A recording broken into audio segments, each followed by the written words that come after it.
Pedro Luis Pedrosa, consultor político. Amigo, ¿cómo estás? Muy buenas tardes. ¿Qué tal, Eurico? Gracias por invitarme nuevamente a la retaguardia. Hoy verás que tenemos formato semifestivo, formato casero.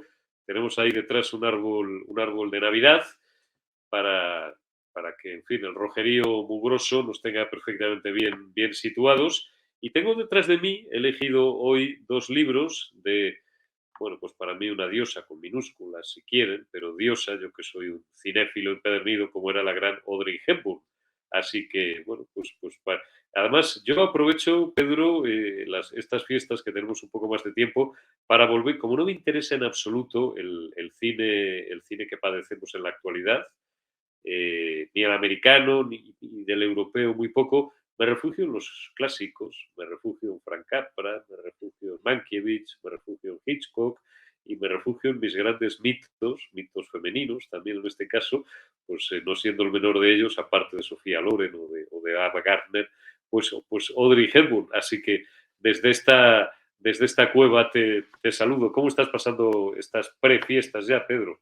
Bueno, ya de verdad que creo que te lo comentaba saliendo del distrito, pero nosotros creíamos que éramos muy buenos ingenieros civiles, ¿no? Por aquello de fabricar puentes, pero es que ustedes son, pero unos fenómenos. Entonces ya el puente aburre, o sea, o sea, es que han pegado la Constitución y bueno, y como ya nos viene la Inmaculada también, que por cierto yo ponía en Instagram en estos días, celebran, y vamos a casarlo con tu arbolito que lo has puesto de fondo, porque el mugroso surdaje odia las tradiciones católicas. Y en España se celebra la Inmaculada por lo que llaman el milagro de Empel, ¿verdad? Que luego, casi 100 años después, o 100 años y tanto después, Felipe IV da el festivo nacional en virtud de lo que había ocurrido en 1550 y algo durante la batalla de Empel. Entonces, incluso el mugroso surdaje celebra, se coge el puente de la Inmaculada, pero el verdadero sentido de la fiesta, así como el de la Navidad, yo creo que la mayoría de los españoles lo han olvidado. Y la mayoría de los españoles deberían recordar que España conquistó prácticamente, fue en algún momento el imperio donde el sol no se ponía, entre otras cosas porque lo hacía en nombre de Dios y del rey, y que propagó prácticamente por todo el planeta lo que es uno de los cimientos de la civilización occidental de la cual tanto se ufanan, civilización occidental que ellos mismos están destruyendo, porque los fundamentos o los tres pilares de la civilización occidental son la tradición judeocristiana, la filosofía griega y el derecho romano. Si tú quitas cualquiera de esos tres, Occidente no es Occidente. Y España en particular debería sentirse muy orgullosa de su tradición católica. Así luego salgan un par de cretinos como, me perdonan, yo creo que son personas muy ilustradas, pero sin yo ser bolivariano en lo absoluto, decía Bolívar que el talento sin probidad es un azote. Pero entonces luego te consigues con tíos como César Vidal, que es un propagandista evangélico anticatólico, o un señor como Arturo Pérez Reverte, que viene y le dice al otro, que no recuerdo ahorita el nombre, un entrevistador, ya se me viene el nombre a la cabeza, Pablo que, Moraz. que España se equivocó de Dios en Trento. Y oiga, tío, pero es que tú no te puedes equivocar de Dios porque Dios primero que es único y eterno. Probablemente los protestantes que han hecho todo lo posible por denostar y por cambiar la imagen de Dios hayan sido los que se hayan equivocado. Pero eso es Gabilondo, se lo decía en una entrevista a Gabilondo, Ah, Iñaki Gabilondo. a Iñaki Gabilondo. Entonces, claro, sin tratar de poner en tela de juicio los 2.000 millones de libros que se hayan leído, siempre el tener un talento deja de ser relevante cuando tú ese talento no lo pones al servicio de la verdad. Y conoceréis la verdad, Juan 8:16 creo que es, y la verdad los hará libre. La Y verdad, Pues, Ya dándole entrada, entonces, si tú te metes en Twitter, por ejemplo, que es la red social política por excelencia, mm, verás que hay un montón de mentirosos con un altoparlante muy grande y que además tienen una secta de cretinos adoradores que replican lo que estos mentirosos dicen. ujú. Entonces, hace unos días, antes de ayer, creo que era, corría la voz de golpe de Estado, golpe de Estado. Y ¿Qué ha comenzó. pasado? Y enfocamos el tema, Pedro. ¿Qué ha pasado exactamente durante esta semana que estamos a punto de concluir en Perú? Mira, en Perú hubo un enroque, un reemplazo de actores.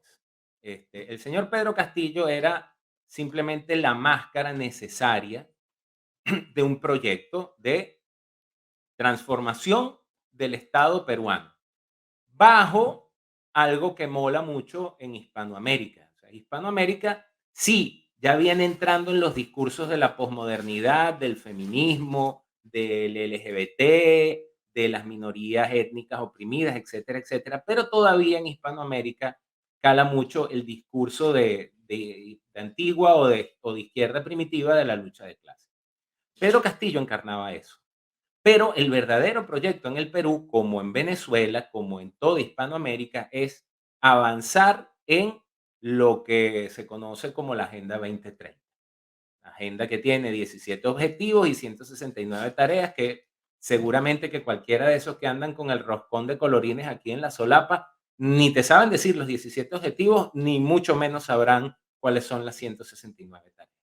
Y que están alineadas en torno a un proyecto que se viene desarrollando desde hace mucho tiempo y que tiene su documento más fuerte en el documento, en el informe Kissinger de 1974, de diciembre de 1974, que es el peligro para los Estados Unidos y para Europa del crecimiento demográfico del planeta. Entonces, hay un objetivo de disminuir, reducir, de atenuar, de impedir el crecimiento demográfico del planeta. Eso lo va a llevar a cabo la señora Dina Boluarte, que es una mujer muchísimo más preparada que Pedro Castillo, que es una mujer muchísimo más cercana al Foro Económico Mundial, al señor Klaus Schwab y a toda esa. Entonces ya Castillo no era útil y a Castillo lo sacaron. Lo sacaron a través de mecanismos constitucionales. Él quiso disolver el Congreso y el Congreso, que seguramente también habrá muchos que ni siquiera se han enterado de lo que yo acabo de decir, pero que quieren conservar su chamba, entonces agarraron y dijeron no, que ya de paso era la tercera vez que se votaba lo que en Perú se llama la vacancia presidencial. El Congreso termina votando la vacancia, pero Castillo no tiene apoyo de las Fuerzas Armadas y termina saliendo del poder. Ese Ahora, punto es nuclear, las Fuerzas Armadas, yo le recordaba anoche bueno, no vamos a calificarle porque ya llevamos una semana rica en calificativos, a Juan Carlos Monedero le recordaba para que determinemos, al igual que una guerra civil no es tal si el ejército no se divide, la importancia de las Fuerzas Armadas en ese concepto tan amplio que se viene en llamar golpe de Estado. Y aquí Pedro Castillo, efectivamente, como tú bien subrayas, y es un punto, insisto, nuclear, carecía por completo del apoyo de las Fuerzas Armadas, Pedro. sí, y es que además de las Fuerzas Armadas más profesionales, junto con las chilenas y las brasileras, y las colombianas más recientemente, Sí. en Hispanoamérica, las peruanas. De hecho, mi suegro es graduado en una escuela, en la Escuela Militar de Chorrillos. Bueno, tú eres militar, tú has estado en la Marina y tú, mejor que nadie, conoces cómo funciona esa profesionalización de muchos de esos cuadros militares que se han formado en los Estados Unidos. No sé si me Sí, equivoco, Pedro. es correcto. De hecho, y ojito aquí España, ojito aquí, ¿verdad? Porque una de las cosas que necesita, primero, la izquierda por ADN odia a las Fuerzas Armadas y a los militares, los odia. ¿Por qué? Porque para ellos el pasado sí importa y eso es algo que los españoles deberían entender perfectamente porque la izquierda española todavía está tratando de ganar la guerra civil del 36. ¿Ok?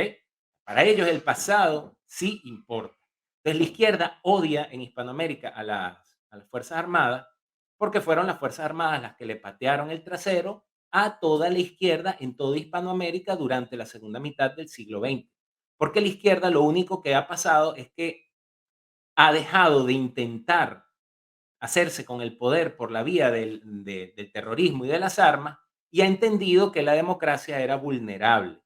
Y se ha metido a jugar en el terreno. Ojo, se ha metido, no, en muchos casos la han metido porque han debido ir a la cárcel y han sucedido cosas como la ley de pacificación de Rafael Caldera en el 73, han sucedido cosas como los pactos de la Moncloa y posteriormente la legalización de Bildu, donde dicen, bueno, mira, es que es mejor que los tengamos aquí jugando a la democracia a que los tengamos pegando tiros. Y otro emblemático es el pacto de impunidad que los colombianos llaman el acuerdo de paz entre la FARC y el gobierno de Juan Manuel Santos.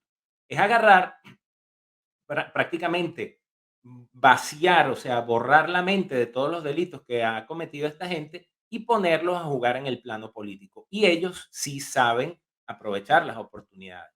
Sobre el tema del golpe de Estado, yo recientemente tuve una conversación, y me reservo la fuente, con un oficial de alta graduación que participó en los sucesos de abril de 2002 en Venezuela, cuando Chávez salió del poder por lamentablemente salió del poder por solo 72 horas. Que quede bien claro que lo lamentable no es que haya salido del poder, sino que solo hubiese sido por 72 horas.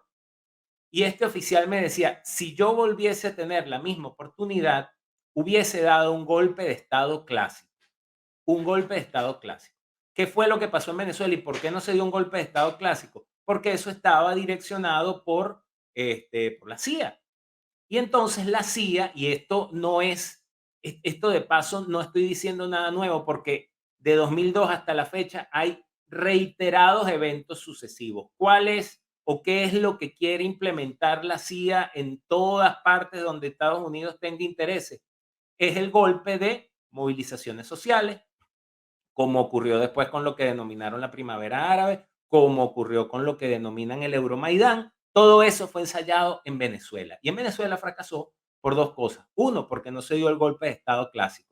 Y dos, porque no había una clase política que estuviese dispuesta a desplazar del poder. Porque en Perú nadie, la clase política no ha sido desplazada, solamente ha sido sustituida. La señora Boluarde es del mismo partido que el señor Pedro Castillo. En el Congreso, el partido, si bien estaban muy fragmentados, pero el partido de Pedro Castillo era mayoría. Entonces, ahí no ha ocurrido un golpe de Estado, como trata de decir el señor Billetero, porque Monedero cuando andaba de profesor en la Complutense, pero con las 92 cuentas que tiene y con toda la pasta que le ha metido la tiranía venezolana, ya pasó de Monedero a Billetero, por lo menos, ¿no? Entonces, lo que el señor Billetero y todo el mugroso surdaje ibérico y hispanoamericano, porque han salido todos a rasgarse las vestiduras al unísono, así como plañideras llorando en un funeral. Lo que no se dan cuenta es que quienes verdaderamente están jugando van a decidir quiénes van a ser los actores en cada país, porque ellos son quienes lo ponen y quienes lo quitan. ¿Y quiénes son, Pedro, aunque ya lo has ido deslizando en todos estos minutos, donde Pedro Pedrosa ha dado incluso mucha más información de la que parece? Le recomiendo que vean o escuchen esta entrevista y la vuelvan a escuchar con atención. ¿Quiénes son los que deciden? ¿Quiénes son los que mueven a las marionetas, Pedro? A ver, lo que pasa es que tienen pocas caras, pero cada vez vamos conociendo más, que eso es bueno. Ujú. Pero lo que estamos presenciando actualmente es la desmembración de lo que conocemos como Estado-Nación, y tal vez Europa es la mejor muestra, ¿verdad? Lo que Mm. conocemos como Estado-Nación está desapareciendo. Y Sí. los Estados-naciones quedan en manos de entes supranacionales que ni siquiera obedecen o sea, que están entes supranacionales que están incluso por encima de la Unión Europea y de la Organización de las Naciones Unidas. Me hablas de ese tópico tan manido, pero no por ello menos real, de ese gobierno mundial, al cual muchos llaman de muchas maneras, yo no lo voy a calificar aquí, clubes con apellido alemán o tríadas o tal, ese gobierno mundial en la sombra, lo digo básicamente no porque yo tenga la boca cobarde, sino porque emitimos por YouTube, y ya sabéis lo que pasa en YouTube, ¿no? Cuando pronuncias determinadas keywords. Ese gobierno mundial que no es solo cosa de conspiranoicos, es algo bastante real, Pedro, pero que se mueve en el mundo de las sombras. Sí, se mueve en el mundo de las sombras. Afortunadamente, cada vez hay más evidencia de quiénes son los titiriteros de esas sombras, pero al Ujú. final los estados-nación, para subsistir, necesitan dinero. Entonces, un ejemplo sencillo, sin nombrar, evitando la censura de YouTube. Todo Dos el mundo grandes sabe de quiénes Dos hablamos. grandes 2 grandes farmacéuticas hicieron ganancias millonarias por el orden de los 248.000 millones de euros el Ajá. pasado año 2021 por venta de sustancias para ser Sí, colocadas está, vía está claro, está claro. vía subcutánea. ¿Quiénes fueron sus clientes? Los estados, o sea, quienes pusieron la pasta para que ellos lograran esas ganancias mil millonarias, fueron los estados, que fueron los que fueron a comprar la sustancia. Lo mismo pasa con todo lo demás. Por ejemplo, a mí cuando me hablan del éxito de el señor Bill Gates con su sistema operativo Windows y todo lo demás. Es mentira, o sea, Bill Gates no hubiese hecho la fortuna que ha hecho si no hubiesen corrido a raudales dineros de la administración pública norteamericana para instalar ordenadores y PCs en todas sus oficinas y todo lo demás. De modo que quienes además nos venden como los más exitosos del capitalismo, en realidad son unos muy mediocres mercantilistas que sin el Estado y que además decidieron, ya no quiero competir más, entonces tengo que aliarme con mi peor enemigo. ¿Y Exactamente. quién es el peor enemigo de cualquier emprendedor, de cualquier persona que quiera colocar un bien, un producto, un servicio en el mercado? ¿Quién es el peor enemigo? El Estado, porque el Claro, Estado es el que le carga impuestos, el Estado es el que le carga restricciones. claro. Entonces, para dejar esta pelea y para además comernos a toda la competencia, Mm, tenemos que unirnos con ella. Y es lo mm, que estamos viendo hoy en día. Entonces, esa, esa simbiosis como la del tiburón y la rémora, ¿verdad? Que se ha creado entre algunos grupos económicos muy importantes y los estados-naciones, son los que en definitiva determinan, bueno, cuáles son nuestros objetivos y quiénes son los individuos más útiles en cada país mm, para que ejecuten esos objetivos. Al final, mm. lo que conocemos como Estado-nación, y es sumamente lamentable, va a terminar siendo como si tú agarrases un huevo y le Ujú. metes una inyectadora en vez de meterle cosas, le quitas todo el contenido y el Estado-nación va a terminar siendo una cáscara de huevo absolutamente Ya. vacía, Ujú. que los que manejan este gobierno global, van a decidir qué huevito se quede y qué huevito sale. Está Y así claro, está. está claro. Pedro, sabes que tenemos siempre en YouTube y en este formato el tiempo tasado, pero es tan interesante la conversación que mantenemos que te voy a pedir que la continuemos, como las series norteamericanas, en las cuales tú y yo consumimos un tiempo muy relativo, porque nos resta tiempo de lo realmente importante, que es lo que tú y yo tenemos detrás, que no se ve. Yo la he enseñado algunas veces, nuestra biblioteca, To Be Continued. Eh, Continuaremos esta charla la semana que viene porque me interesa mucho el punto al que estamos llegando, a esta desaparición. Hemos empezado hablando de Perú, fijaos, y hemos continuado con la desaparición de los estados-nación, con el gran negocio de unos pocos que mueven el orbe, que dominan el orbe, y con ese gobierno mundial en la sombra. Dime solamente para terminar, insisto, volveré a abusar de tu confianza la semana que viene, Con si lo gusto. tienes a bien, el martes, el miércoles, cuando cuadremos. Luego sabes que nuestros espectadores recuperan estos enlaces en cualquier momento. ¿Qué futuro le espera al continente iberoamericano, hispanoamericano, como tú precisas y precisas bien? Nos negamos a decir Latinoamérica. Yo creo que esto, en fin, es de primero de columpios, ¿no? Y si alguien muy joven no sabe de qué estamos hablando, que pregunte a los mayores. Yo he hablado de una vuelta o de una abducción completa a un neomarxismo, un marxismo que creíamos abandonado en todo el subcontinente americano pues desde mediados de los años 70 aproximadamente. Y ese reflujo, por increíble que parezca, Pedro, ha vuelto.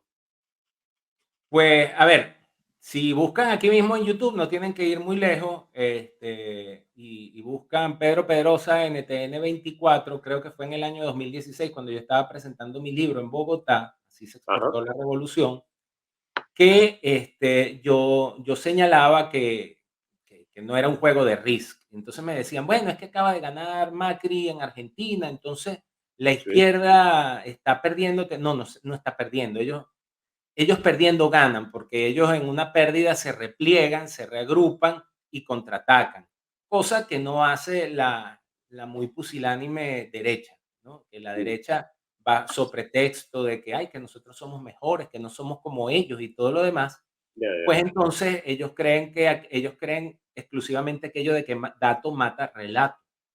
Pero la mm. gente que vota vive más o El entiende relato, más el relato de la que el propaganda. dato.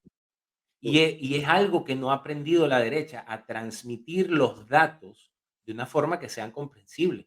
Por eso te dicen que un economista, un politólogo, ¿a qué se dedican? Bueno, pasan 6 meses diciendo lo que va a pasar y otros 6 meses explicando por qué no pasó lo que dijeron que iba a pasar, porque Sí, sencillamente no han entendido nada. Y eso, un mensaje para el PP: los problemas sociales no se resuelven en una tabla de Excel. Eso no es garantía de nada, eso te sirve para implementar ciertas políticas públicas, pero luego tienes que aterrizar.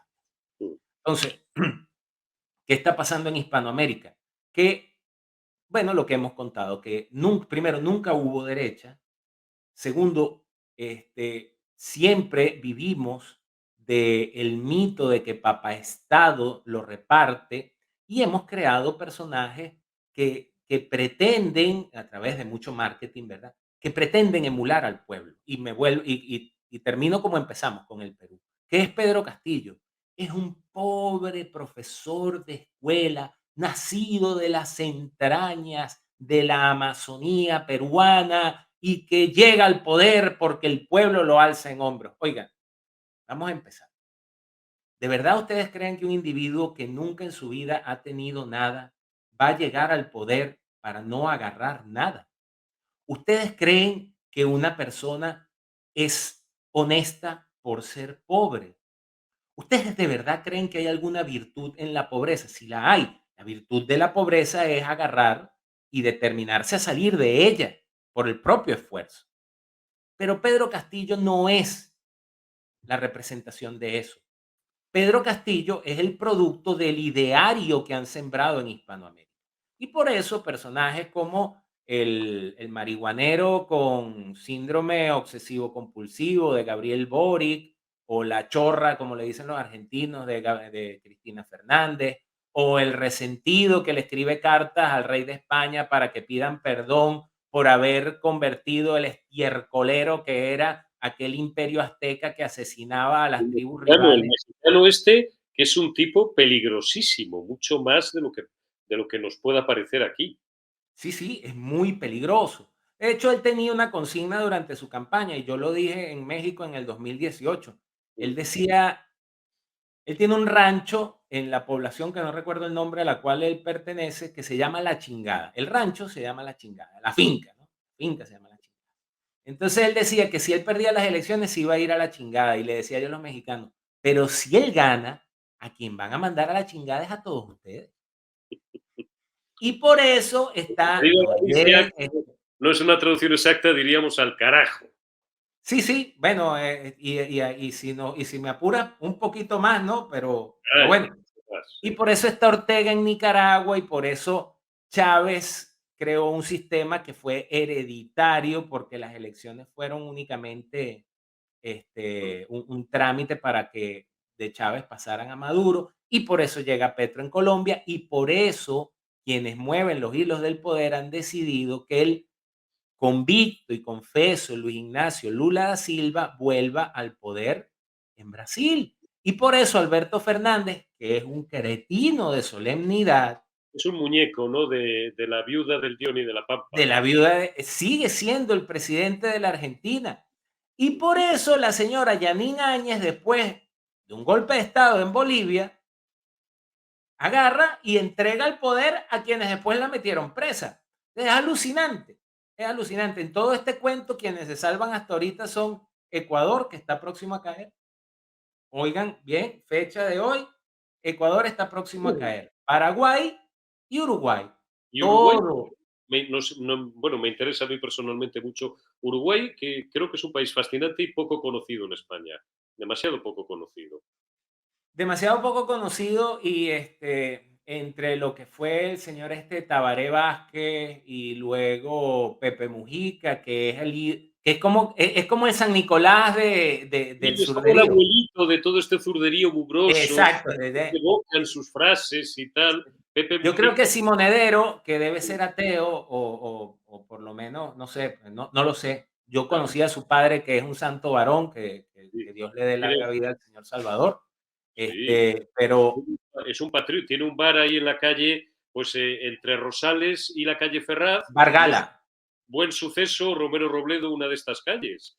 Tiene sí, un sí, ahí, y sigue bar. trabajando y atiende. Y para quienes quieran ir, lleven efectivo, porque el señor Salvador no usa datáfono, ¿ok? Sí, señor, le Por, conocemos. Sí. por cosas anecdóticas. Pero si Juan Carlos Monedero va a pedir un regalo para ahorita, para Navidad, no le va a pedir a Papá Noel, ni al Niño Jesús, ni a los Reyes. Se lo va a pedir a Pepe Mujica, porque ese es el abuelito de todo el surdaje. Y entonces le han construido una imagen. Y bueno, y esa es la Hispanoamérica que tenemos. Desgraciadamente, ¿verdad? Porque uno viene aquí con aquella aspiración de liberarse de una cantidad de cosas, y vienes y te consigues a la iglesia, al monedero, a la Montero, a la Mema, ¿verdad? La médico y madre, a la Lili Bestringe, que de paso, mija, tienes un carisma, ¿verdad? Que no excita Ni, ni a un abusador. puñetera falta que le hace Uno escucha a teniendo el Lili padre, Bestringe teniendo el cantando padre. aquello de que España será republicana y le da la impresión de que está escuchando a Bad Bunny que canta como bostezando. Entonces, y tú vienes acá y te consigues con eso y dices, bueno, ¿quién es el que está quién es Musk, el que está montando un cohete para llevar gente a vivir? Yo me quiero ir a Marte, o sea, para en el planeta que me quiero bajar. Afortunadamente, y con esto termino, Mm. afortunadamente, en España aún tienen algo que no tenemos en Hispanoamérica y en particular en Venezuela. Aún tienen cancha para jugar. O sea, aquí aún se le puede dar la batalla a esta gente y se le puede dar y se le puede ganar por goleada. Todavía, todavía. Pero no estamos lejos de que eso cambie. No estamos lejos de que eso cambie. Pedro Pedrosa, siempre es un placer hablar contigo, porque además, pues siempre lo digo, y no es por regalarte los oídos, pero a ti hay que tomar apuntes y luego aprenderte de memoria.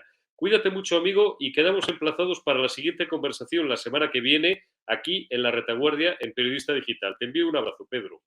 Muchísimas gracias, Eurico. Siempre a la orden. Un fuerte abrazo, amigo. Saludamos en esta jornada semifestiva, este viernes 9 de diciembre de 2022, lluvioso y frío y húmedo prácticamente en toda España, a nuestro analista geopolítico de cabecera, don Carlos Paz. Muy buenas tardes, días o noches, depende de cuando nuestra querida audiencia pues tenga bien recuperar esta. Un saludo a todos, un placer estar aquí y vamos a ver si analizamos algo que ha saltado a la palestra en estos días y que apenas se han dado unos titulares. Pues efectivamente, ¿qué ha pasado en Perú, Carlos?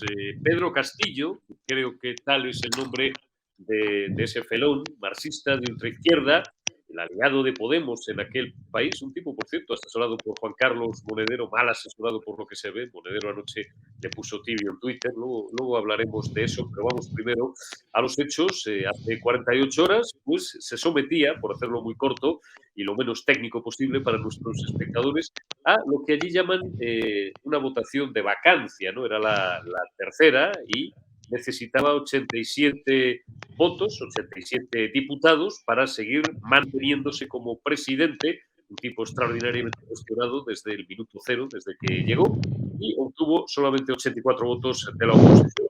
No tuvo mejor idea que es lo que le gustaría, lo que le encantaría a Pedro Sánchez, un sueño húmedo, pues que desactivar directamente el poder legislativo, ¿no?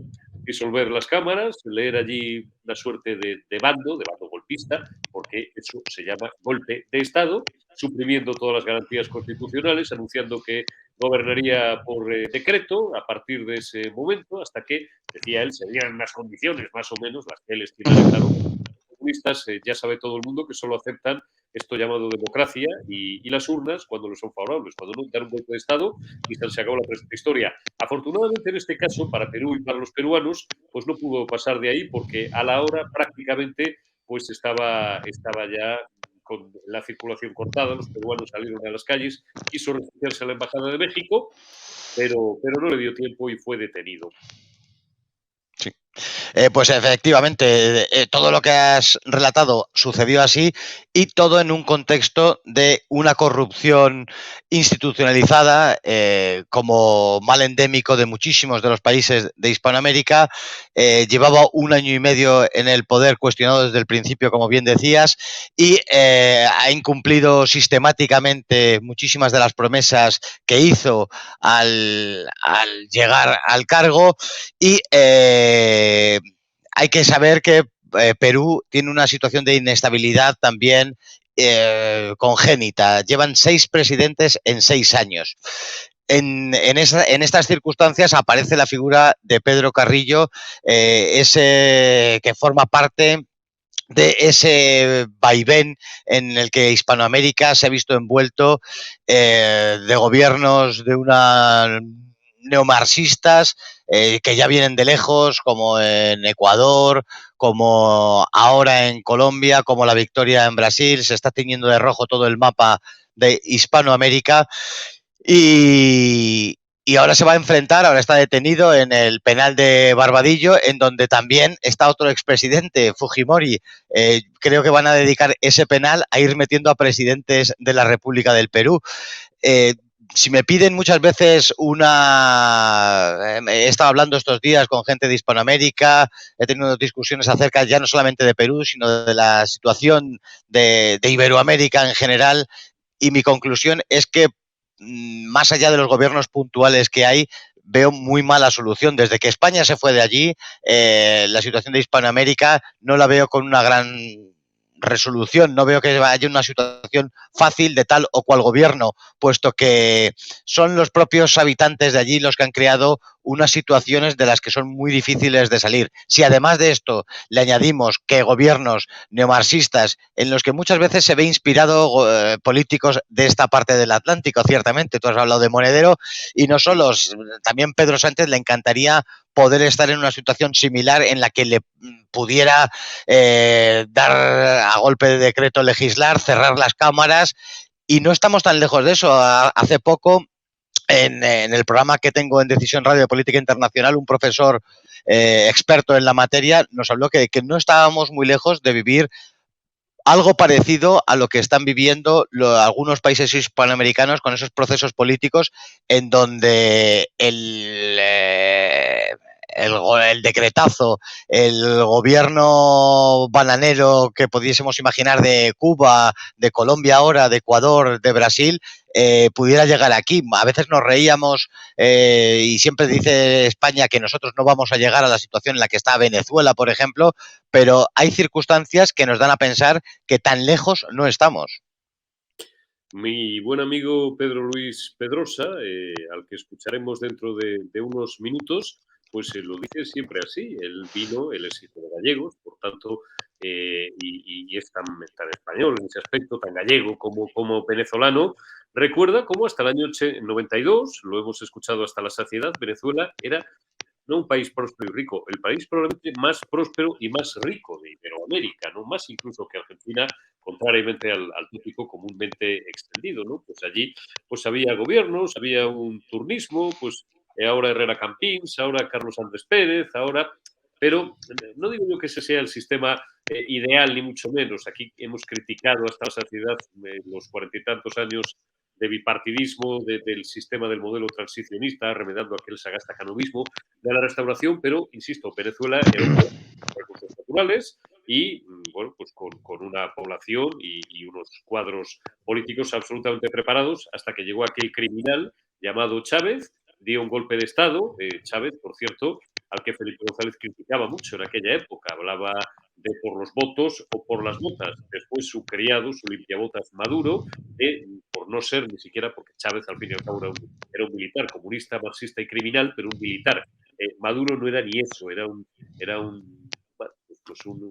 desarrapado más, sin cultura, sin alguna, pero fíjate los años que lleva ya y masacrando a la población, ametrallando a la población que hace cola en los supermercados para conseguir algo de comida y imponiendo el poder a sangre y fuego. Siempre hemos pensado que no podríamos llegar en España a eso. Y nos dicen nuestros buenos amigos venezolanos, cuidado, cuidado porque estáis deslizándoos por la pendiente a una velocidad muy superior a la que vosotros creéis, por no hablar de Cuba, por no hablar de países como Bolivia, fíjate al fantoche al que han soportado durante años, todo el cono suramericano, toda Iberoamérica, por huir del malvado imperialismo americano, del cual precisamente tú no eres sospechoso de ser el mayor forofo, ni muchísimo menos, pues han vuelto a caer en manos del marxismo más rancio, más trasnochado, cuidado, y de los chinos, que se han comprado ya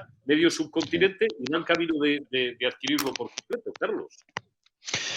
Ese es quizá el gran drama, con el trasfondo de la corrupción, con el trasfondo de otra serie de problemas, de las diferencias, de las enormes diferencias sociales que existen en Hispanoamérica, de esa polarización de la sociedad que aquí ya se ha impuesto. La polarización que vivimos en España no existía hace 20 años y eso es muy importante de cara a poder plantear las medidas que ha planteado Pedro Castillo y le ha llevado al penal de Barbadillo. Pero efectivamente no estamos tan lejos de entrada.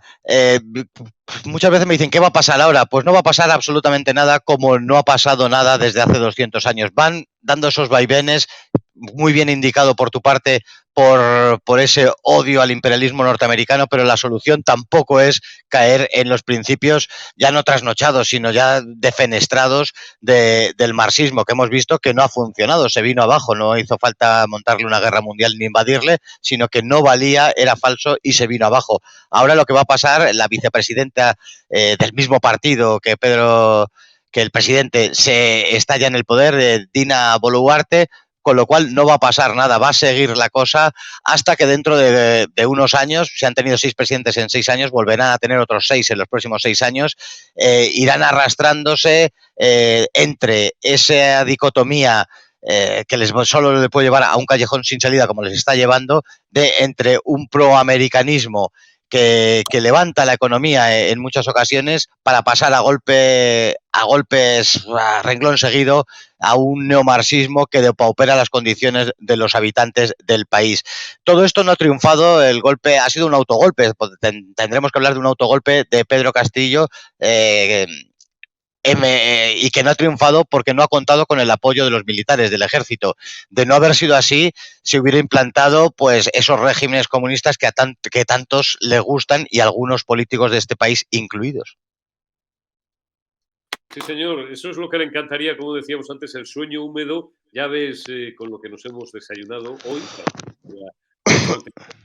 hoy 9 de diciembre de 2022, con ese intento, pues también por los votos o por las botas, de terminar de secuestrar la voluntad de los magistrados y de los jueces y controlar el poder judicial. ¿Para qué? Para seguir chupándole el trasero a sus socios independentistas y golpistas catalanes, hacer lo que les dé la gana, y si de paso pues le quita alguna penuria judicial a algunos de sus colmilitones, empezando por los andaluces de las furcias y de la cocaína, pues mejor que mejor para Pedrito Sánchez, para el que, Carlos, ya hemos visto, lo vimos durante esa maldita y terrible desgracia que sufrimos, que no podemos pronunciar en YouTube para que nos peguen, para que no nos peguen el estacazo, pero donde tuvo prácticamente secuestrado, pues durante 6, 7, 8 meses, el Parlamento, las Cortes Generales y el Tribunal Constitucional, tarde y mal, pero al final decretó que aquello era inconstitucional, igual que fueron inconstitucionales los dos estados de alarma. No es descabellado, y lo vengo diciendo ya desde hace meses en distintos programas, que caminemos a marchas forzadas, lo han reconocido ellos mismos, no ya un cambio de régimen, que eso por supuesto quieren suprimirlo, el régimen del 78, podríamos hablar largo y tendido de si está o no periclitado, pero desde luego no sustituirlo por una tercera república, vuelvo a recordar para que se enteren bien los que me graban y me oyen y me sacan cortes, la Segunda República, la primera fue una desgracia y un caos y una casa de lenocinio. La segunda fue un régimen criminal, asesino y cleptómano, el peor de los que ha sufrido probablemente la historia de España, mucho peor incluso que los tiempos de Fernando VII. Y estos quieren ir a una tercera república, por supuesto, presidida, como no podía ser de otra manera, o cuyo primer presidente fuera Pedro Sánchez Castejón. A estos es donde nos quieren llevar con la mansedumbre y ese talante ovejuno de buena parte, tal vez la mitad o más de la mitad del pueblo español, Carlos. Efectivamente, si trasladamos esos paralelismos entre Perú con esa polarización, con esa ayuda a las minorías, allí se ha utilizado mucho el indigenismo, pero se ha perseguido el apoyo a las minorías, como se está haciendo aquí sistemáticamente, entre otras cosas para dividirnos y seguir polarizándonos, seguir dándonos a elegir un bando u otro, para crear un campo propicio para poder dar ese golpe y ese cambio de régimen del que están hablando abiertamente. Y para mí lo trágico no es que esto esté sucediendo, que lo es, sino que no hay oposición. Yo siempre digo que ante cualquier mal, sea el que fuere, si hay voluntad, si hay primero un buen diagnóstico y ganas de solucionar un problema, se soluciona. Pero es que aquí nos encontramos en España con que no hay ningún tipo de oposición. La derecha, desde el año 78, desde el comienzo de la implantación de este régimen democrático, no ha sabido de qué va la película. La izquierda ha ido implantando, no me gusta hablar y me río mucho de la expresión hoja de ruta, pero ha tenido una estrategia, ha sabido dónde tenía que ir, ha ido elaborando una serie de leyes, ha ido implantándolas, ha ido dominando los medios de comunicación, ha sabido a lo que se estaba jugando y la derecha no. Y sigue a día de hoy, 9 de diciembre del 2022, sigue la derecha sin enterarse de qué va la película, dejándoles hacer, y todo lo que nos indica es que por un lado son bastante imbéciles la derecha, porque no puede ser de otra manera, pero todo nos indica que hay unos poderes superiores a esa izquierda y a esa derecha que lo que quieren es implantar un modelo social y con esa Agenda 2030, y en esas directrices, en la implantación de esa nueva sociedad, nos hablaban de un nuevo orden, están de acuerdo las derechas y las izquierdas. Y esa es la tragedia, que no veo que haya una oposición y que los españoles, que indudablemente hay millones de españoles que se quieren rebelar pero no saben cómo. El otro día, Carlos, y con esto vamos a abrochar nuestra conversación, subía a mi tweet line, a mi cuenta personal de Twitter, una frase de don José Ortega y Gasset, cito casi literalmente, que decía: ser de derechas es como ser de izquierdas, una de las dos formas que tiene un hombre de ser un perfecto imbécil, una suerte de hemiplegia moral. Cada día estoy más convencido de que el gran filósofo español tenía razón, Carlos Paz. Sí, coincido plenamente contigo y con Ortega y Gasset. Está claro. Don Carlos Paz, que se te quiere, cuídate mucho y un fuerte abrazo, amigo. Pues un fortísimo abrazo para ti y para Periodista Digital.